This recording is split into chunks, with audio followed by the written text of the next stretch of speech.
Hi, everybody. I'm here with Stella Korosi, and we are talking about recruiter enablement. Specifically, as you might have noticed, my new favorite subject, assessment. Stella,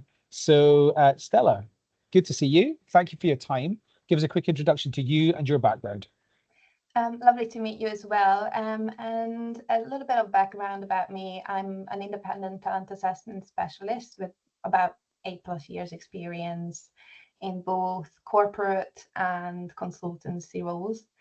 And most recently, I worked for Activision Blizzard, which is now part of Microsoft.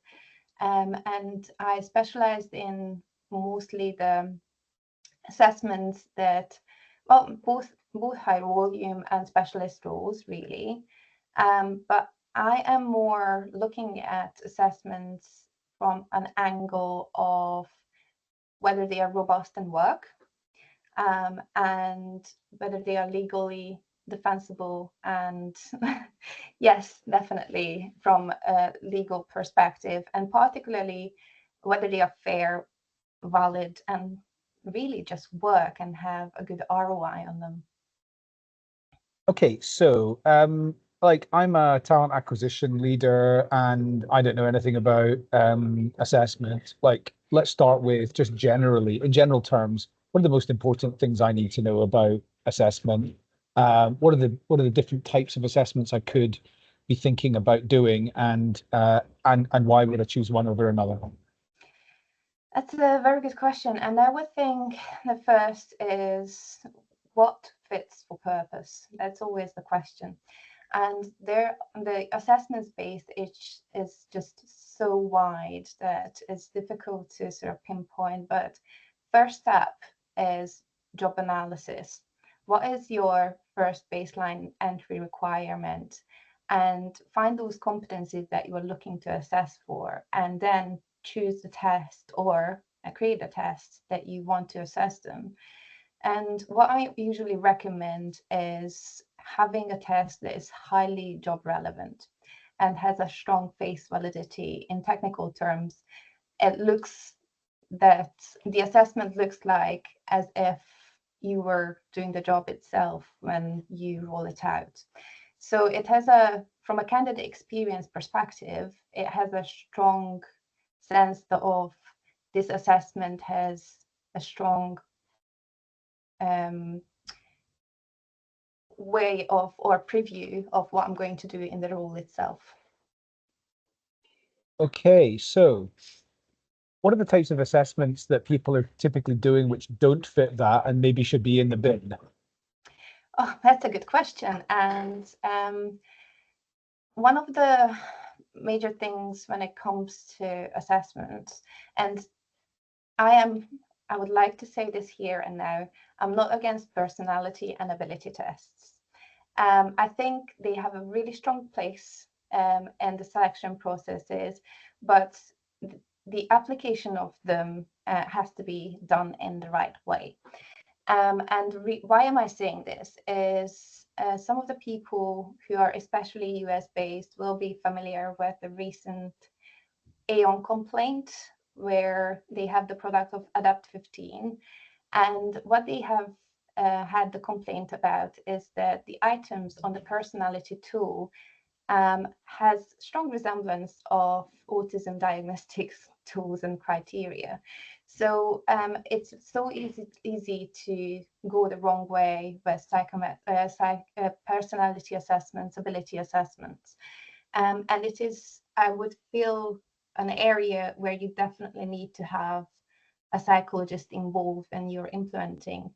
Yes, there are more accessible tools like out in the market, but it's really difficult to pick and choose which one is going to give you the result that you are looking for without actually having the element of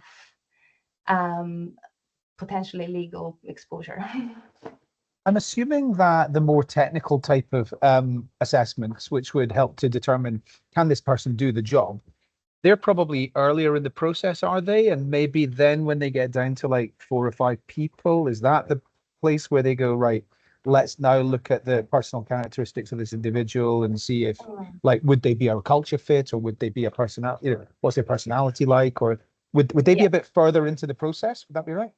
So from a personality type assessment, I would usually recommend it either for highly specialist roles or for leadership roles.